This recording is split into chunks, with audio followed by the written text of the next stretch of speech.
Hello everyone and welcome to Bhasi's IAS. Let's go ahead with today's news, that is 25th November 2019.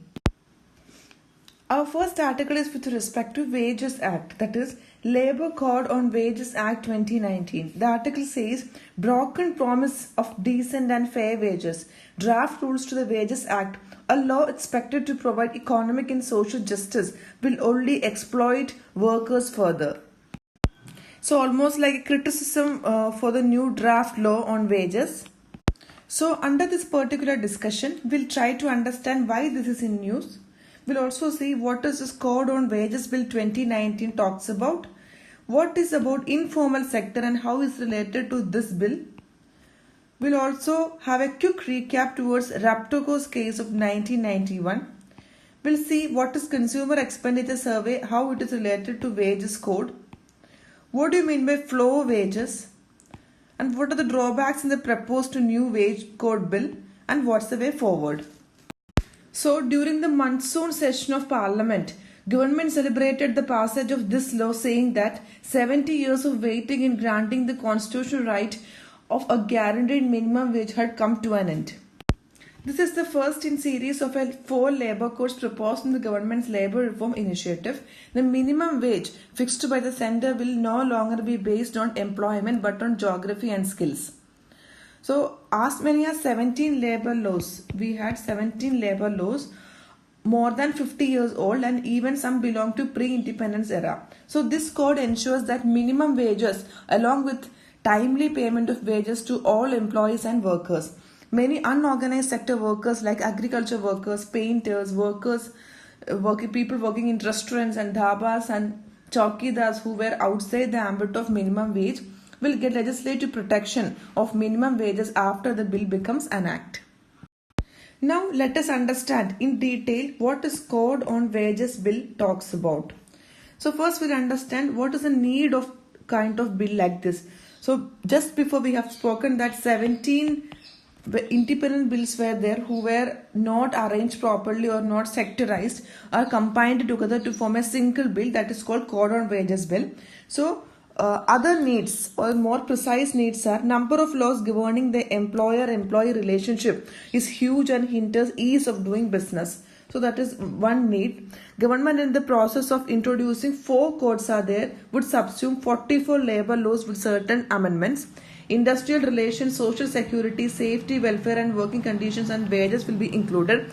Government has recently introduced the Code on Wages Bill, which will subsume many existing laws, bringing about uniformity in minimum wage across the country. So the main thing is that almost we are reducing into 4 codes.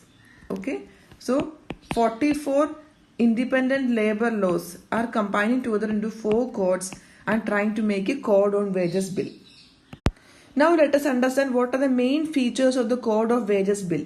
The main features are universalizes provision of minimum wages, that is a national floor level minimum wages will be done, that is national floor level minimum wages will be set up by the centre, while states will fix minimum wages for their regions which can't be lower than the floor wage. So state will decide upon their geography and the skills required, and it cannot be less. That means it always have to be more than national floor level wages. So this will reduce disparity across different regions, because if a floor level is set, national floor level minimum wages is set, then all states or the region wise will have a similarity, because depending upon their region they will be paid. Therefore total cost of living will be minimum standard will be achieved across India. Next is that it removes multiplicity of definitions and authorities, that is contract laborers will be treated par with the regular employees. Okay, then it prohibits gender discrimination on the wage related matters, that is male worker female worker differentiation will not be there, it will be removed. So gender discrimination will not be there. Next point is that changes the role of inspector to facilitator to guide and advise employers and workers. So technology will be used for processing wage information and tracking complaints. Ensuring timely wage payment to all employees is the most important thing. That is like bonuses, and so many things, the penalties paid by the employer to the employee. So all these things will be done timely. Then we have ease of compliance will incentivize setting up of more enterprises, thus more opportunities. Okay. Then the wage on code bill also talks about one registration, one license, one return for establishment. So ease of doing business is easy. So this will save considerable time and resources in the businesses. So all in all, the bill ensures labor welfare and social security for workers while simplifying procedures for the employers for easier compliance and ease of doing business. Next, we'll try to understand about informal sector in India. In India, informal sector or the workers belonging to the informal way belongs to 93% of the working population, total working population. So out of the total working population, 93% work in informal sector. Therefore, formal sector only constitute 7% of the total working population. But from this 93% of the non-formal or informal working population, 60% of India's GDP comes from. 60% of GDP is contributed from this informal sector workers. So through this wage code bill, finally government is trying to acknowledge their contributions to the nation building process. But it was alleged that this would revive the crisis of the current economic slowdown as the law proposes increase income capacity and purchasing power of the informal workers. So while we say that this law proposes to increase income capacity and purchasing power of the informal sector, we'll have a look at how this will affect the economic slowdown, or it will help to reduce the economic slowdown. While income of informal sector people are increased, then their purchasing power parity will increase because their disposable income will increase. When the money what they have in hand for expenditure will increase, this will obviously help in resulting increase in purchasing power parity.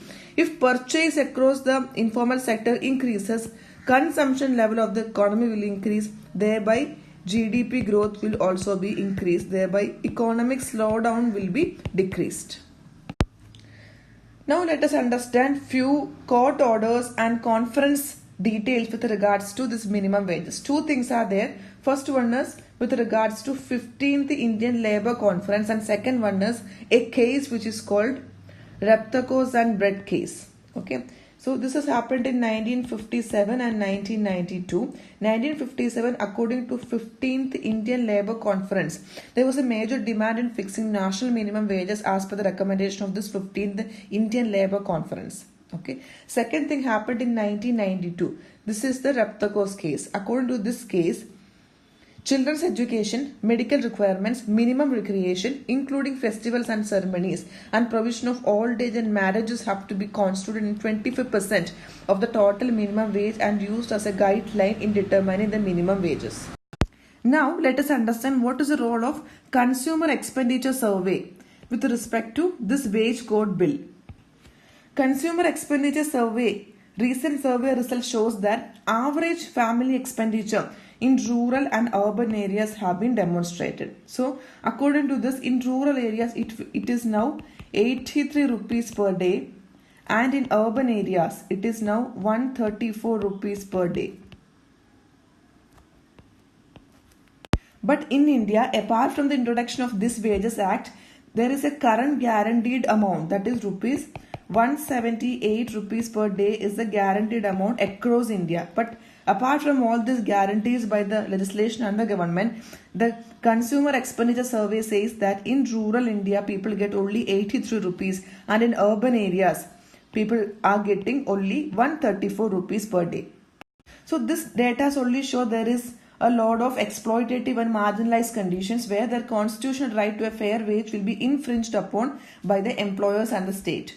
So despite need-based minimum wage being a Supreme Court jurisprudence covering nutrition, healthcare, education, housing and provisions, which was mentioned in the Repthakos case, there was a drastic contrary to what is happening in India, because where people are supposed to get 178, they are getting only 83 and 134 for rural and urban areas respectively. In draft rules, it says that this have to be treated as a fundamental constitutional right for every citizen of India to get the minimum wage. On these lines, it is worth mentioning the two governments in India, that is Delhi government and Kerala government.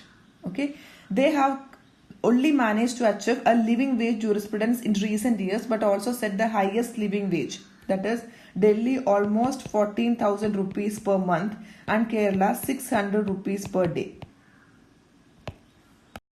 Now let us understand in detail what is this Code on Wages Bill talks about.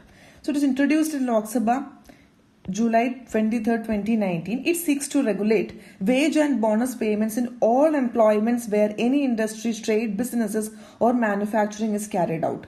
The code replaces following 4 laws, that is Payment of Wages Act 1936, Minimum Wages Act 1948, Payment of Bonus Act and Equal Remuneration Act of 1976. So next we'll see what are the coverages.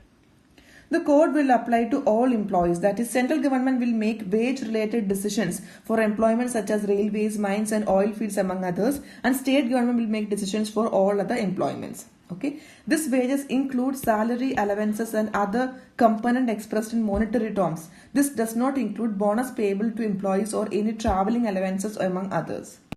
Now let us understand the most important point in this bill, that is floor wage. What is floor wage? So according to this code, central government will fix a floor wage taking into account living standards of workers. Further, it may set different floor wages for different geographical areas.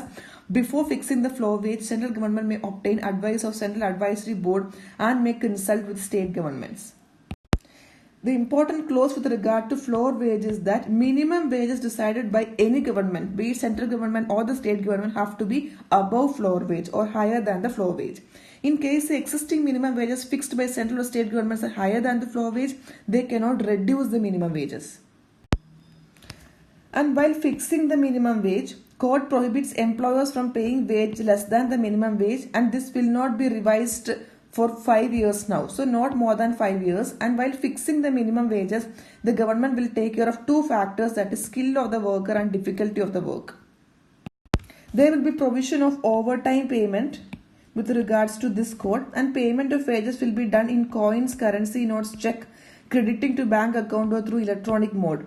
It will be fixed either daily, weekly, fortnightly or monthly. Then deductions. Under this code, deductions will be fines, absence from duty, accommodation given by employer, recovery of advances given to the employee and so. And any deduction happening in a monthly payment, this should not be less than 50%. Okay. If his salary is 100 rupees per day, if some deductions is there, the employer has to give the employee minimum 50 rupees. Deduction should not be less than half of the amount. There will not be any gender discrimination with respect to the wage, and that means male and female workforce will have same salary or same wages or payment. Now let us understand what are the issues or problems related to this wages code on wages bill. First thing is that minimum wages or floor wages, what is being depicted in this. Okay, this may act as a minimum wage where more exploitation of workers happen, or bonded labor or forced labor will be leading to this, because fixing on this minimum wage, the state or the center have all authority to give this minimum wage only and not above anything than this. So this will be act as a burden for the workers, because above this they can't expect at any time. Second reason is with respect to 50% deduction. There is a statement, there is a clause in the bill saying that if any deduction happens, 50% is the maximum they can deduct. That means there's a huge concern with this law. There is an arbitrary deduction of wages up to 50% of monthly wages means based upon performance, damage or loss, advance, etc. Employer is entitled to deduct 50% at that is a law now. So employee will be in a helpless situation if the employer goes on deducting 50% monthly income on saying various instances like performance, damage, loss or advances, something like that. There is also a provision called labor inspection system, and there is nothing more clear about this structure. So this will make the life of workers worse, as the draft rules do not clarify the governance and institutional structure for this labor inspection system. While we are seeing what is the way forward or what can we see ahead is that this Labour Code on Wages Act 2019 and the draft rules have failed the lives and aspirations of over 50 crore informal workers in India, as per the critic of the article says. Working people are as a national asset, undermining their well-being and should be considered the biggest anti-national act. So let's have a quick recap of our discussion with respect to Labour Code on Wages Act 2019. We have discussed why this is in news. We also seen the Code on Wages Bill in detail. What is about informal sector? Reptaco's case we have seen. Consumer expenditure survey and how it is affecting the wages code. And what is floor wage means? What are the drawbacks and what's the way forward? Our next article is with respect to geography of India. That is interlinking of rivers. The article points out center nudging Madhya Pradesh and Uttar Pradesh on Ken Betwa. 18,000 crore river interlinking project has been mired in controversy. So under this particular topic of discussion, we'll go ahead and see why this is in news.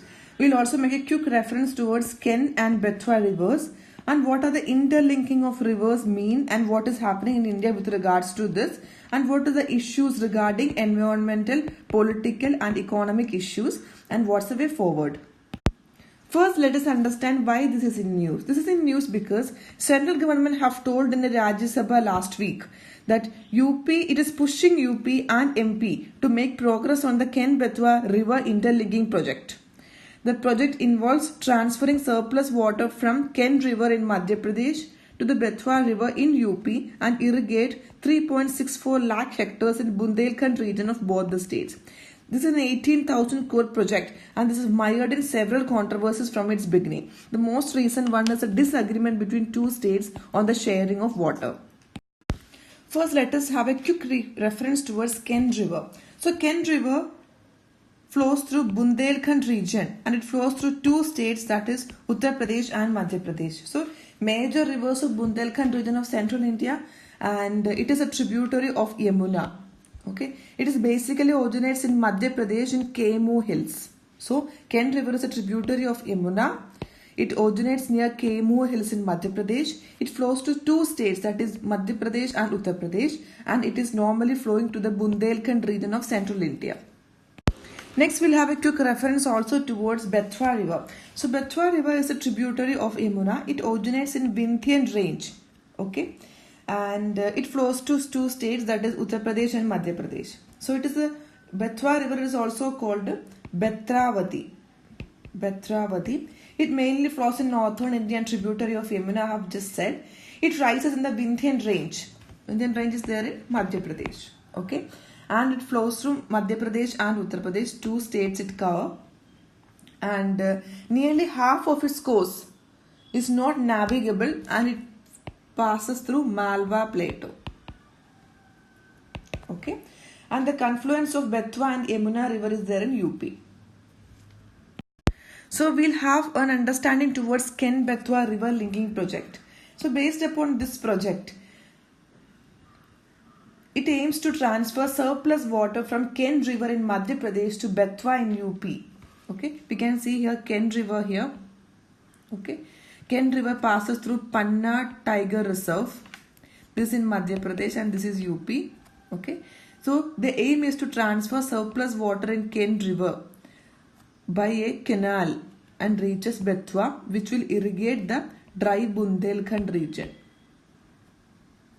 This is the aim behind the Ken Betwa river. Okay. And since it is passing through the Panna Tiger Reserve, this is also one of the major concerns because there is a dam called Daudhan Dam. Daudhan. So, construction of Daudhan Dam will result into submergence of 10% of critical tiger habitat of this Panna Tiger Reserve in Madhya Pradesh. So, this will adversely affect the tiger conservation efforts. Next thing is that this Daudhan Dam is a 77-meter high dam. This will affect the nesting sites of vultures. Okay. Construction of one of the barrages inside the Ken Gharial sanctuary will adversely affect the sustainability of the sanctuary. Submergence of Daudhan and Makodia reservoirs will result into displacement of 20,000 people of the Bundelkhand region and will give rise to rehabilitation issues. Now let us go ahead with our next article of discussion. This is with regards to Swachh Bharat. NSO survey debunks Swachh Bharat ODF claims or open defecation free claims. First, we'll understand why this is in news. This is in news because of the controversy of the report which is published by National Statistical Office. So, based upon this report, the rural India open defecation free status is only 71%, whereas according to the Union government announcement on October 2nd, that is on Gandhi Jayanti day, Union government announced that 95% of the rural India is open defecation free. So this is the controversy. That is, when Centre claims that rural open defecation free status is 95%, NSO is of the opinion, or the survey result says that still 28.7% of the rural India lacks toilets or access to toilets. Now let us have a quick reference towards the mission which is called Swachh Bharat Mission or Swachh Bharat Abhiyan. So what is this mission talks about? Swachh Bharat Mission is a mass movement that seeks to create clean India by October 2nd, 2019. This was the aim of Swachh Bharat. The father of our nation, Mr. Gandhi, always put the emphasis on Swachhata, as Swachhata leads to healthy and prosperous life. So keeping this in mind, Indian government have decided to launch Swachh Bharat Mission on October 2nd, 2014. This was announced on October 2nd, 2014, and the mission complete date or the target was October 2nd, 2019. The mission will cover all rural and urban areas. The urban component of the mission will be implemented by Ministry of Urban Development, and rural component will be done by drinking water and sanitation. So in rural areas, Swachh Bharat Mission is taken care by Ministry of Drinking Water and Sanitation, whereas in urban areas is taken care by Ministry of Urban Development. Now let us understand what are the objectives of this mission or the mission objectives. So elimination of open defecation areas, eradication of manual scavenging, and also introduce modern and scientific municipal solid waste management, bring about behavioral changes towards healthy sanitation practices, and generate awareness about sanitation and its impact on the public health. Under Swachh Bharat Mission, there are 4 schemes which is released. That is Swachh Bharat Mission for urban area, Swachh Bharat Mission Gramin, Swachh Vidyalaya Abhiyan, and Rashtriya Swachhata Kosh. So we'll go inside every aspect of the scheme and see what's been talked about. So basically, Swachh Bharat Mission for urban areas. This includes elimination of open defecation, conversion of unsanitary toilets to pure flush toilets, eradication of manual scavenging, municipal solid waste management, and bringing about a behavioral change in people regarding healthy sanitation practices. At the same time, Swachh Bharat Gramin scheme talks about restructure into Swachh Bharat Gramin, where it aims to make India an open defecation free country in 5 years. The target was October 2nd, 2019. Okay. And it seeks to improve the levels of cleanliness in rural areas, including solid and liquid waste management activities, and making Gram Panchayats open defecation free, clean and sanitized.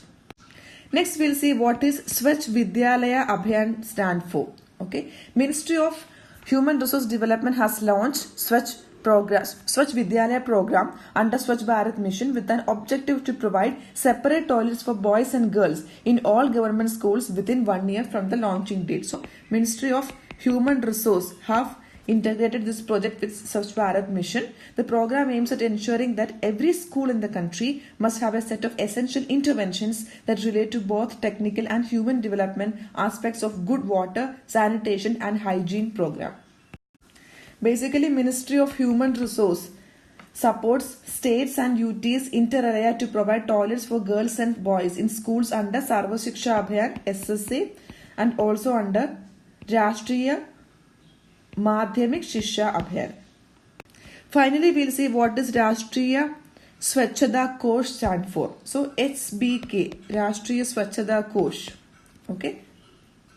Or Swachh Bharat Kosh, which is also called, has been set up to facilitate, channelize individual philanthropic contributions and corporate social responsibility funds to achieve the objective of clean India. That means we are planning to drive CSR, that is corporate responsibility fund, towards the Swachh Bharat mission and utilizes effectively. The Kosh will be used to achieve the objective of improving cleanliness levels in rural and urban areas, including schools. Allocation for the Kosh will be used to supplement and complement departmental resources for such activities.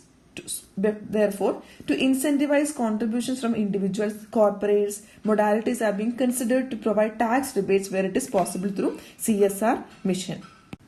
That's all for today. Hope this helps. Thank you.